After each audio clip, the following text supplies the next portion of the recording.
What up, y'all? It's hump day. If you got lucky and you got somebody to hump on today, good for you. I ain't that blessed. Not today.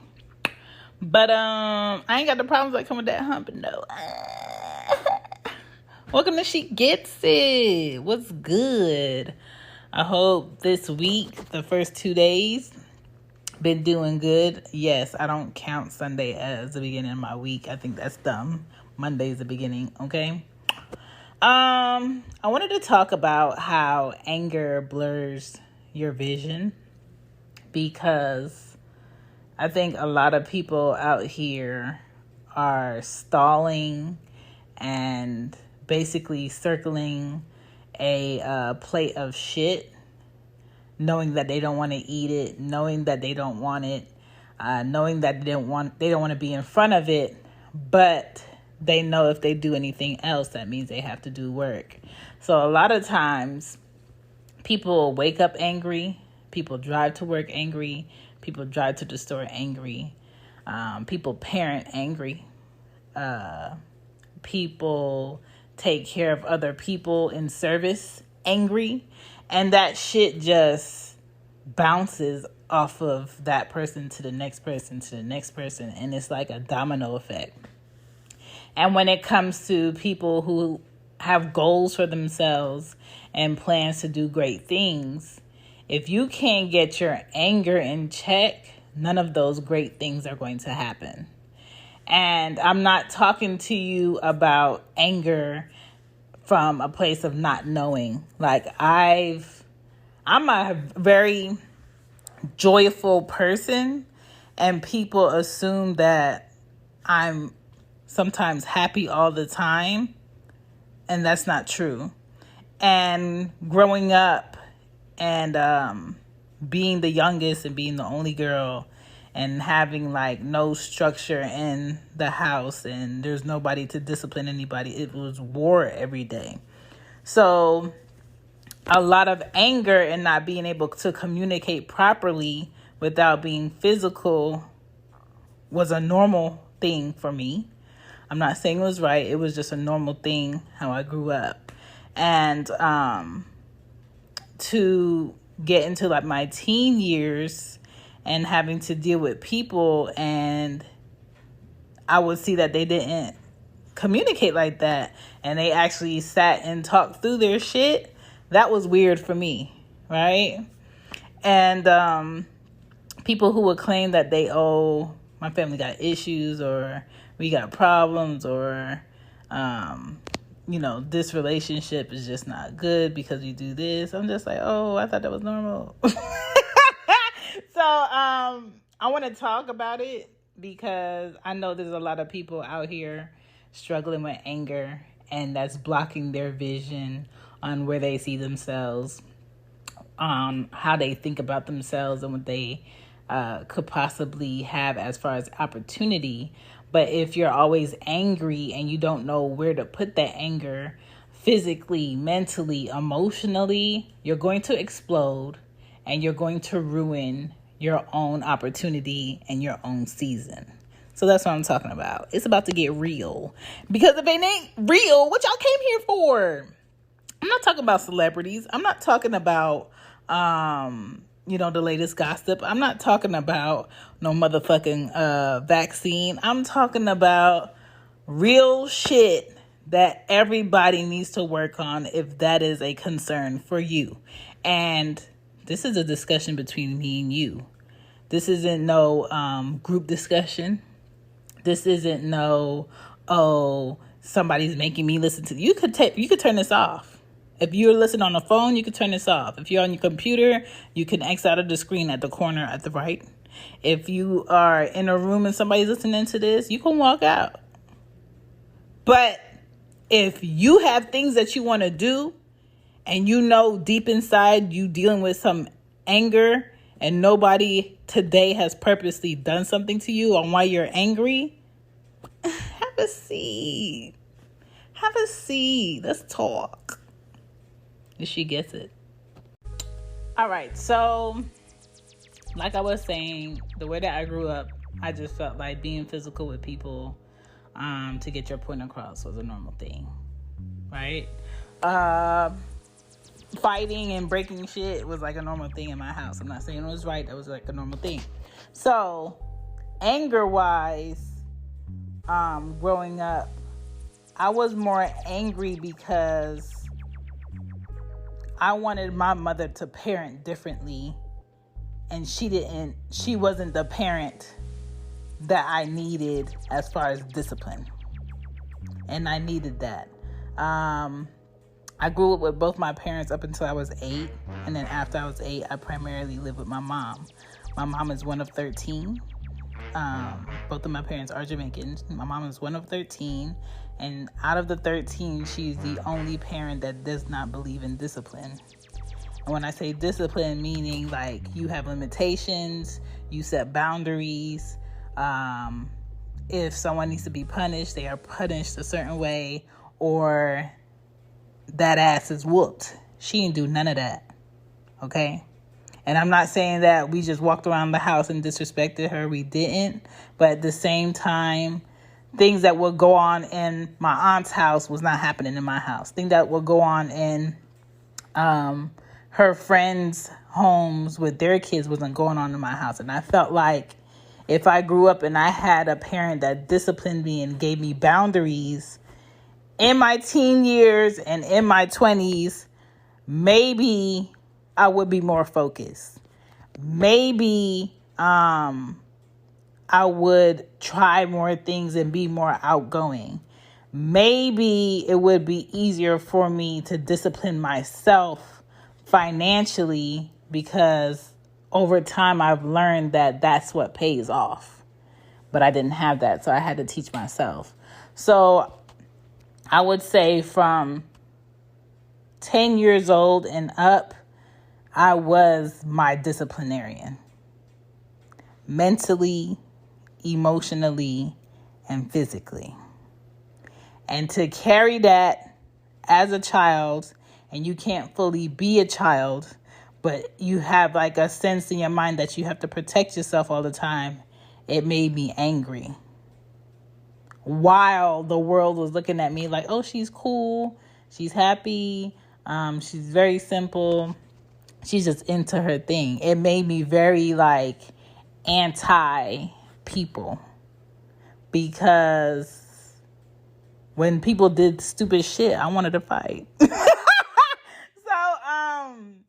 So fast forward, a lot of things happened in my childhood that shouldn't have happened. A lot of things that I saw that adults did, I shouldn't have seen. So that made me, I feel like that stole my childlike mind, and that stole my space to discover shit, or want to discover shit, or just be a kid. So I was mad at that. I was still mad that I couldn't make my mom be the parent I wanted her to be, because she's going to be who she is. Today, I'm not mad at my mom at all. I mean, I accept her for who she is, but I know what I needed as a child. That was not her. And that's what I needed that. And so me fast forward having my own kids, I believe in discipline. I set boundaries. You can't just do what you want to do in my house. There's no fighting in here. I don't allow my kids to fight. I don't fight anybody as a grown woman. I don't even argue back and forth with another adult in front of my kids. I'm not doing that. That's wasted energy. But I didn't get here overnight. Like, I had to take myself to therapy. I want to say like 2.5 years ago, 3 years ago. My therapist retired early this year, so I don't go to her anymore. But when I did appreciate just having the space to be honest and having an unbiased opinion about my upbringing. Because a lot of times, having a mom that everybody wants as a mom because she's very outgoing and loving and caring and nurturing, and my house was always like the kid house on the block. It's hard to tell people that, hey, I needed this as a child and my mom wasn't this. They would look at me like I'm crazy. Like, what are you talking about? Your mom is cool. Your mom does this. Your mom is fun. She is. But again, my mom did not give me the parenting that I needed as a child, period. And so I always felt like I couldn't talk to people about what my issues were and why I'm carrying anger and why the slightest thing that people would try to do with me growing up and in my 20s, as far as like talking to me about doing something better or correcting me on things, it would make my blood boil. And that's the thing. Like, if you don't discipline your child and give your child boundaries now while they're children, and they don't get that, and they go into preteen and they don't get that, and they go into becoming teenagers and they don't get that, you cannot expect that 18-year-old or that 20-something-year-old to go to a workplace and get correction and be okay with it. Like, it's a first. Like, what do you mean I could do it better? Like, you telling me that I ain't shit? But nobody's telling you that you're not shit. You're interpreting it as, I'm telling you you're not shit, because I'm telling you what you can do better, what you can improve. And so it took a lot of that, and I was carrying that around. And as a parent, what made me go to therapy is I felt the anger in me bubbling over, and then I kept catching myself giving that energy to my kids. And kids that, one, did not ask to be here, that do not deserve it. Kids that didn't do anything to you and made you angry do not deserve your anger. So if you're angry at something else, the way that you talk to your kids or the energy that you give your kids shouldn't be like very aggressive or hostile. And I kept catching myself doing it, and I didn't like it. So I took myself to therapy, and we started just talking about all types of things, all types of relationships, thoughts, needs, all of that, right? Started doing the motherfucking work. Did the work, pinpointed the issue, constantly on a daily fixing the issue. And now let me tell you another thing. Things that happen with you as a child will shape how you deal with people as an adult. I'm 34 years old, and the things that have happened to me when I was 5, 7, 9, 13, 15, 17, I deal with today. I pick people how I dealt with them back then. I dismiss people how my experience was with a person back then. I don't allow my kids to do a lot of things because I remember back when I was their age, what experiences I had back then. So when you have anger and you could feel that shit inside you, and you know the person in front of you or the person beside you or the person in your relationship didn't do anything deliberately to you to make you feel that, it's your job and your responsibility to go take care of that. There's no longer blaming your mom. There's no longer blaming your dad. There's no longer blaming your old relationship. There's no longer blaming someone who made you a victim of X, Y, and Z. You got to take care of that. Because if you want to keep good people around you, if you want to keep people that actually care about you and give a fuck, you're going to have to do your work so you can treat them how they should be treated. Because they'll treat you with the utmost. But if you struggling with people problems because you dealt with some shit,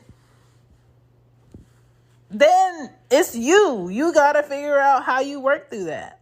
Like, there's too much of many. Sorry, a Jamaican thing. struggling. Still. There's too many resources available for us to seek help. The internet, your work site. If your job is a Fortune 500 company, you can go on their website and go online at work and figure out if your job pays for therapy sessions. And a lot of time, your therapy session, if you have high-ass insurance that you're paying for, is covered under your insurance. A lot of people don't utilize their insurance. And I'm not saying therapy is going to fix it. Therapy doesn't fix shit if you don't do the work. Therapy is not going to help you be a better person if you have something you're dealing with, if you don't want to open up to deal with that shit. It is not a Band-Aid. It is not a quick fix.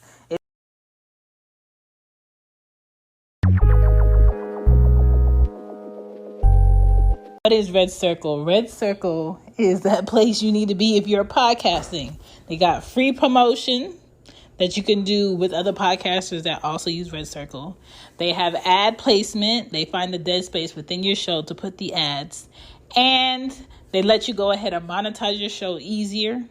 They give you the best analytics. You can find out who's listening, what they're listening from, who are your top platforms that people like to listen from, so you can focus in on that. They tell you the demographics, what city, what country, what town they're in. They tell you how many people download it on a weekly basis, and it's free. They don't tell you how many shows you can do per month. They don't get rid of your old shows unless you want to get rid of it. You have support on there that you can text throughout the day, and it's very easy to use. You can edit your shows on there. You can take away, you can add in, you can schedule shows, and that's what I use for all of my podcasts, not just She Gets It. So if you're looking for a better platform to get on that's free, so you can go ahead and focus in on cost-wise, but you need to focus in on, why aren't you on Red Circle? It's a web-based platform. Get on Red Circle today. Now back to the show. It is not putting up drywall to cover a big hole in the wall. It's not that. It's constant work. But it's someone listening to the issue, providing you options for resources to fix it, and telling you this is the process on what you need to do to get through to the other side where you have a solution. And then over time, you remember what those things are, and then you start to do it yourself. So when people think therapy, oh, I'm not going to no shrink, ain't nobody about to diagnose. It's not that. Unless you have some psychological issues and you need meds. Okay? And some people out here do. Okay? That is a reality. But if it's not that, then don't worry about it. And when you go to a therapist, nobody's saying like you have to go to a therapist for the rest of your life. You probably don't. You probably need like 3 months. You probably need like 6 months. Some people do a year. Some people, it is a constant thing, right? There's nothing wrong with needing a guide for tools to help you deal with your shit. And for those of you who don't believe in therapy, but you know like something you're dealing with today that's angerfied and gives you a lot of aggression with people, you need to deal with before you explode on somebody in public or on an airplane or at work or somebody that you really care about, like your spouse or your girlfriend or your boyfriend or your kids. Fix that shit. Like, you can't walk around with anger and someone knows that you do good work, you're focused, but your behavior and your attitude, I don't know if you could work with us on this project. Like, that's the worst thing to hear, is like, everything's great except your attitude and your anger in the way that you talk to people.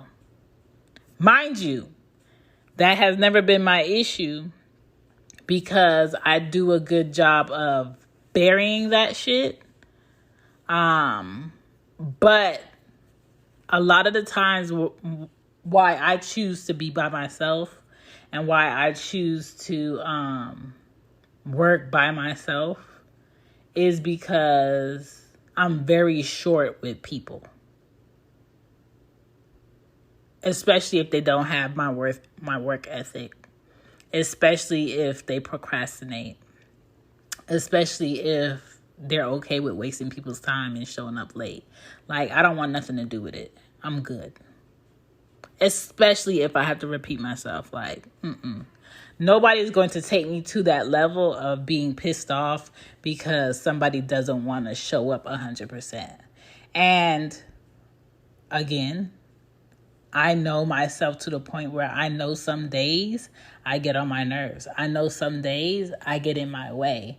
And I know that's not fair for me to be like, hey, I want to be in a relationship and have those days and not be able to explain to a person who didn't do anything to cause that what's happening.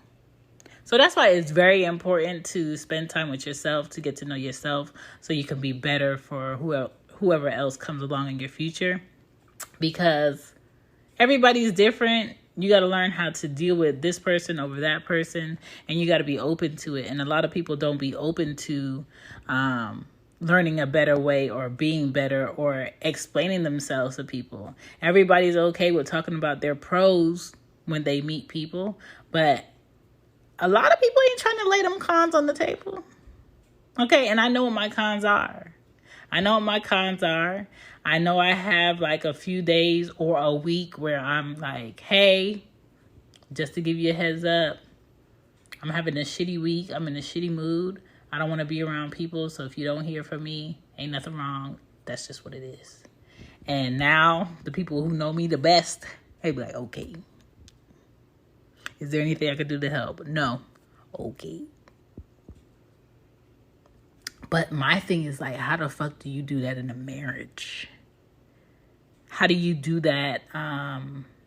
Well, that's not gonna be my problem. But if you're cohabitating with a spouse or opposite sex, how do you do that?